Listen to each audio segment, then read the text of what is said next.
That which has been is that which will be.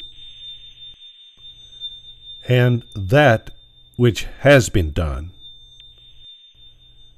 is that which will be done. So, there is nothing new under the sun. That which is has been already,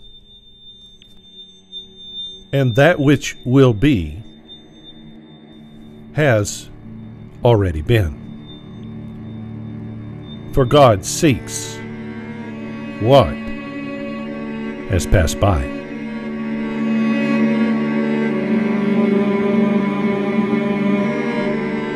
And angels who did not keep their own domain, but abandoned their proper abode, He has kept in unceasing bonds under darkness for the judgment of the great day.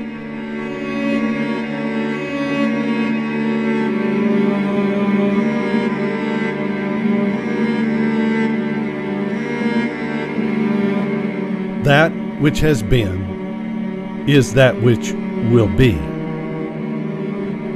And today we see the fulfillment of this sorrowful and costly truth taking place right before our very eyes.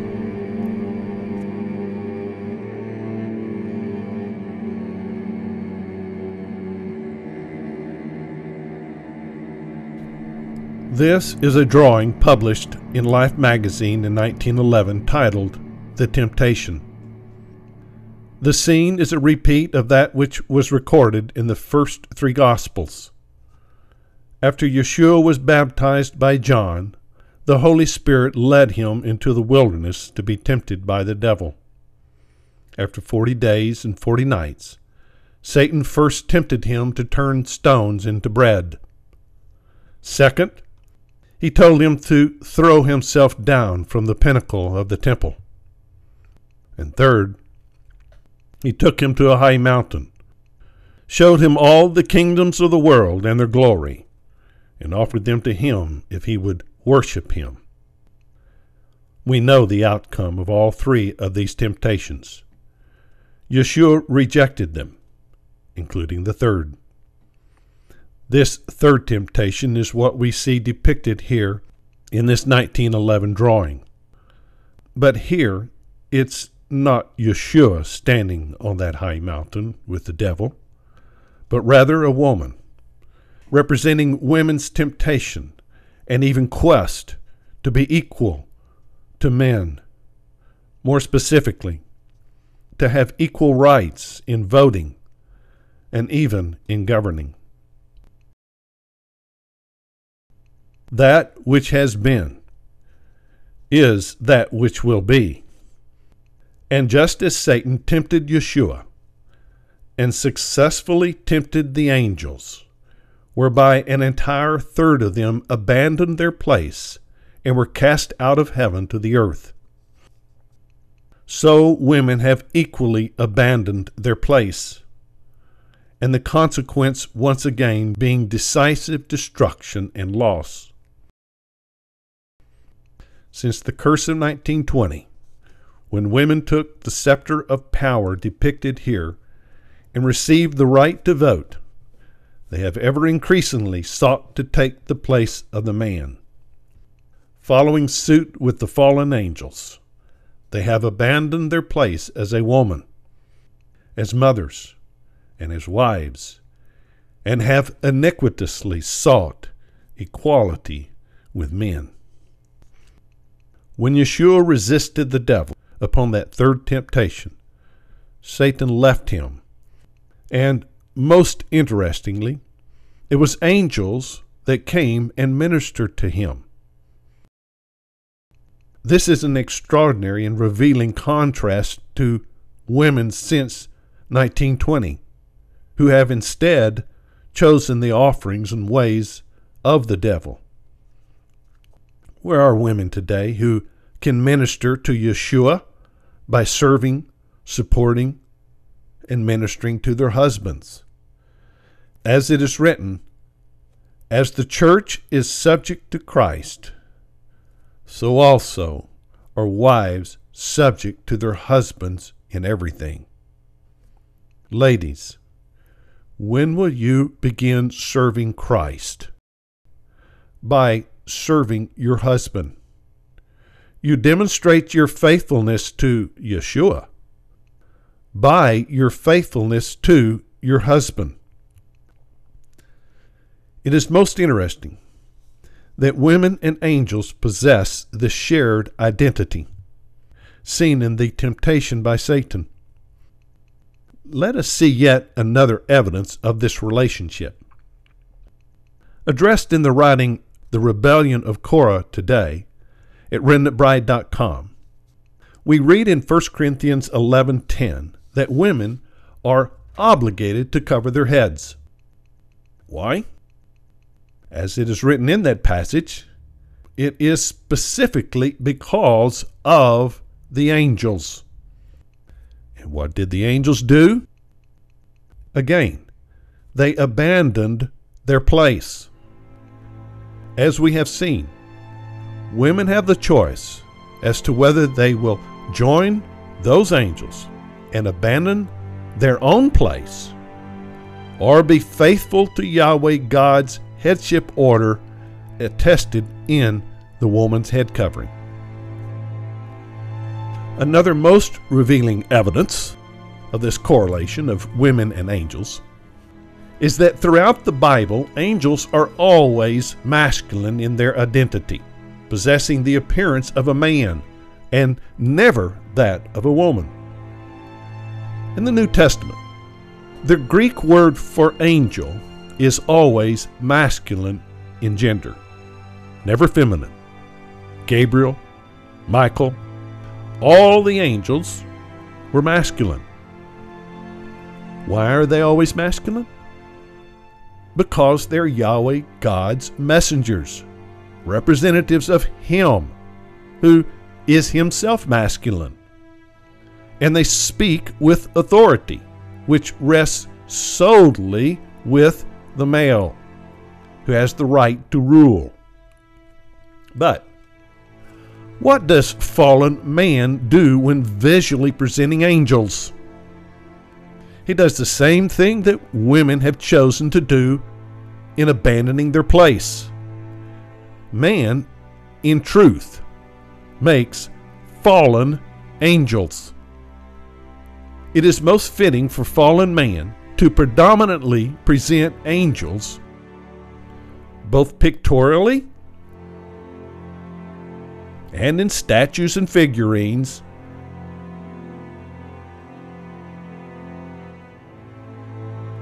in a feminine form as women. This is particularly true in Catholicism, where there is already Mary worship, here again, elevating a woman above her place. There is no difference between the worship of Mary and women seeking the place of the man, whether it be the fallen angels or the rendering of female angels or the worship of Mary, or women abandoning their place and seeking the place of the man. They're all one and the same. It is the female abandoning her place and seeking the place of the male. Women have abandoned their place as daughters, as wives, and as mothers, and have taken the place of men in governance and in the workplace. Therefore, when you see a picture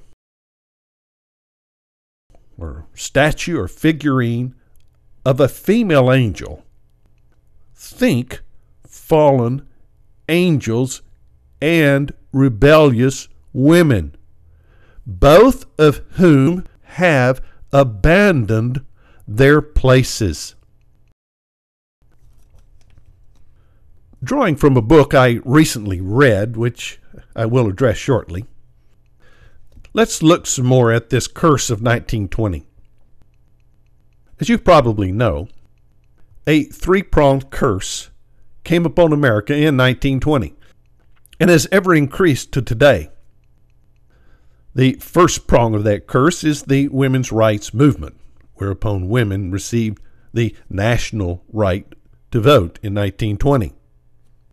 The second prong is cursed jazz, rock, and hip-hop music, which had its public debut in 1920 as well, with a blues record released that year by Mamie Smith.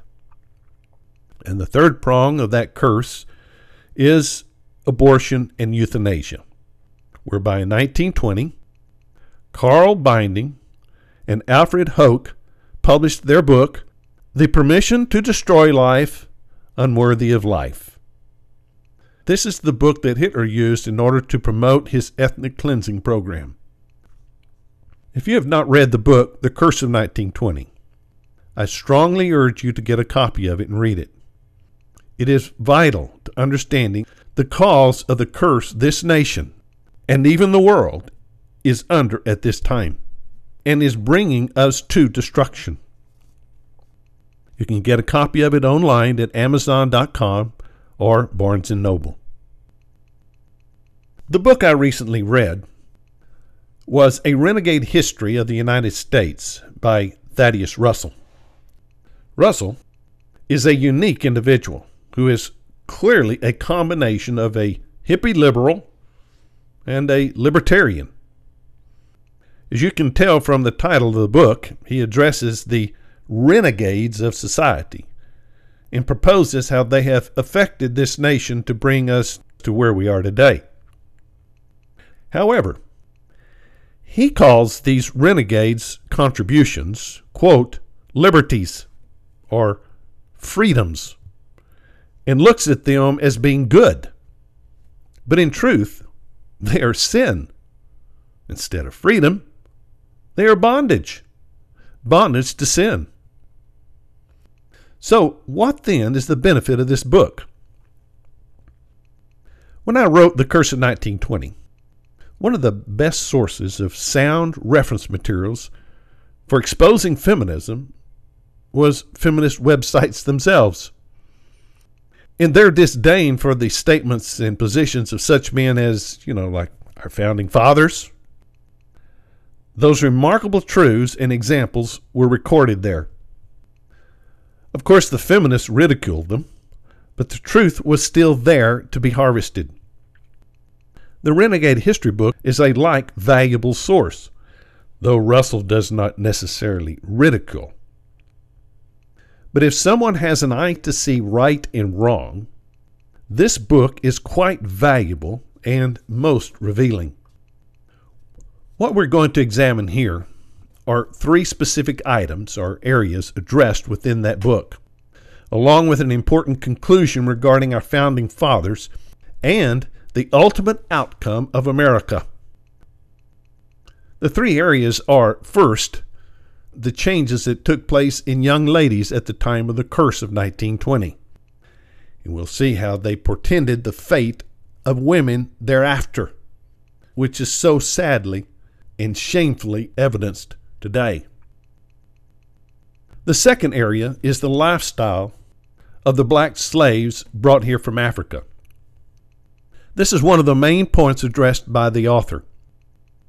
And most interestingly, because what he presented was not politically correct, he was fired from his position as a professor of history at an elite private liberal arts college for women in New York City, Bernard College.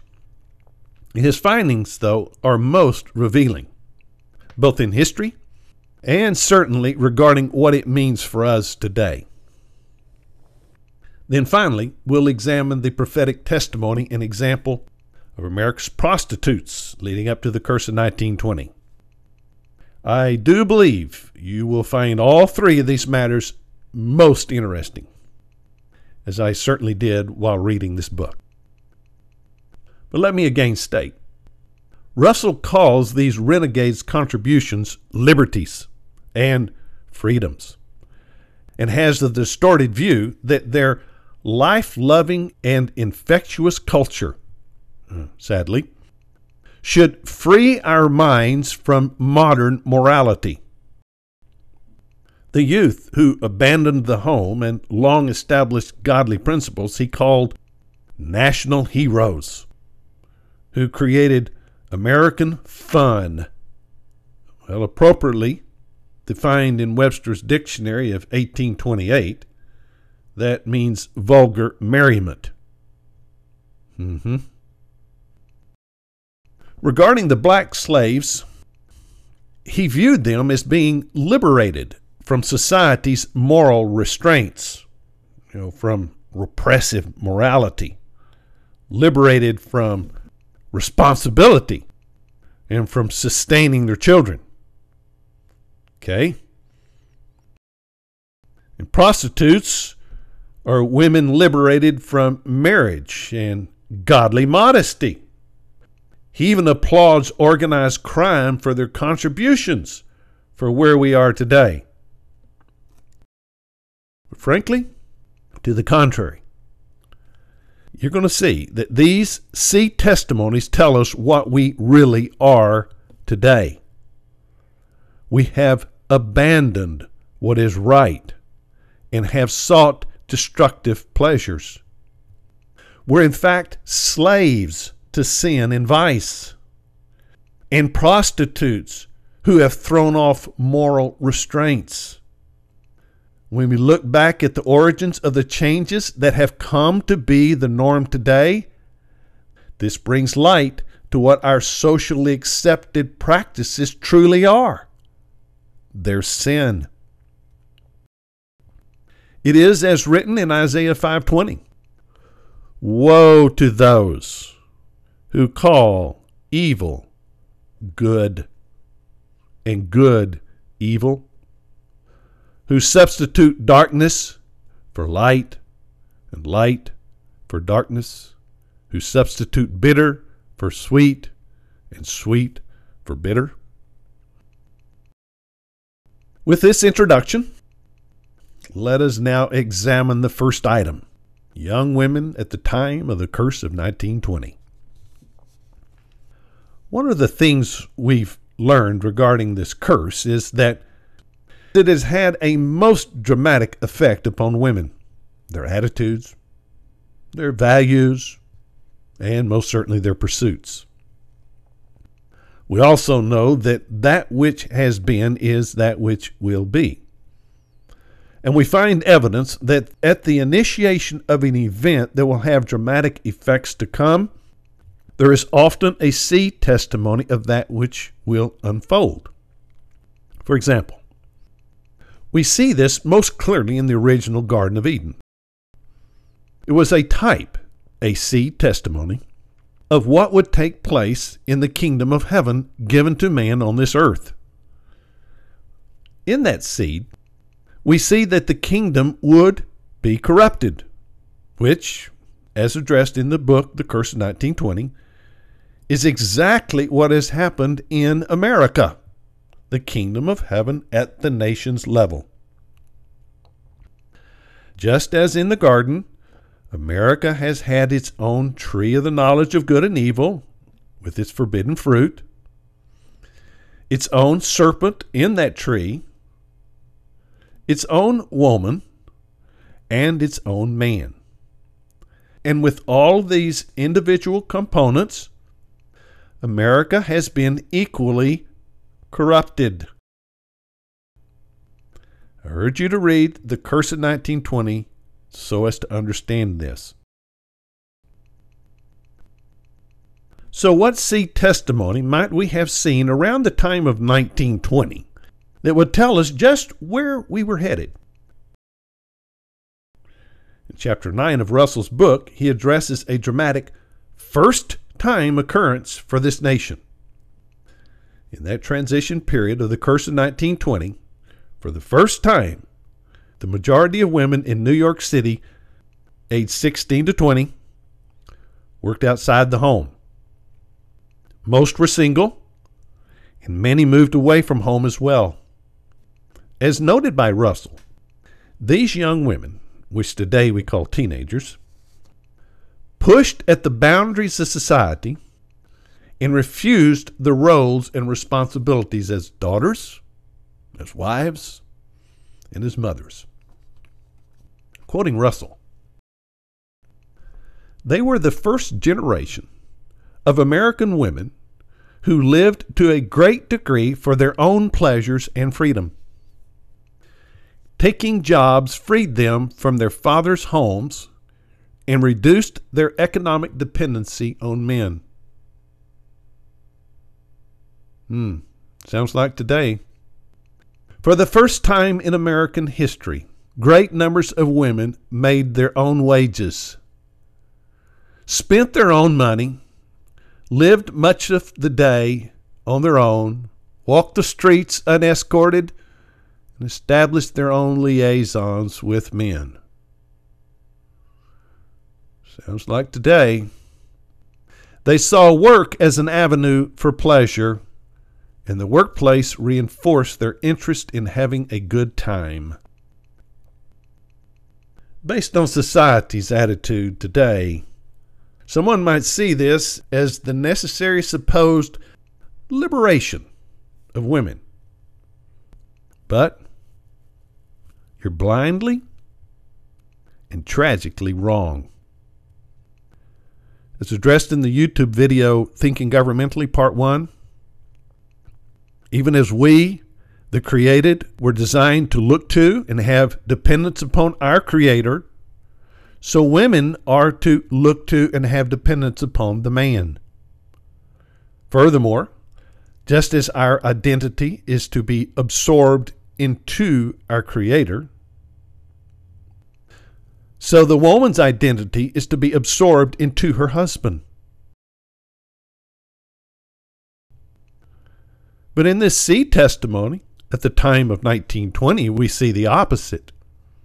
That women would reject finding their fulfillment in their fathers and husbands, or in being a mother, and instead would want independence and, quote, their freedom or pleasure. Russell continues, for the first time in American history, women and men socializing, dancing, and displaying their sexuality in public was both commonly accepted and practiced.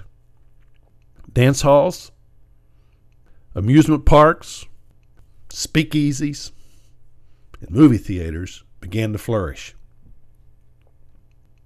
As American short story writer and novelist F. Scott Fitzgerald, himself a casualty of the Roaring Twenties, wrote regarding that time, it was a whole race going hedonistic, deciding on pleasure.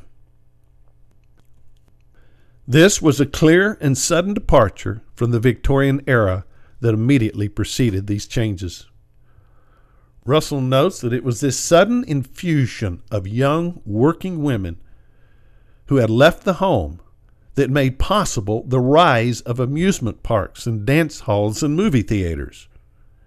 These women fueled the dramatic changes in this nation where leisure and pleasure overcame their parents' opposition to working outside the home and seeking their own desires. Quite ironically, feminists at that time actually opposed the new culture of these young working class women.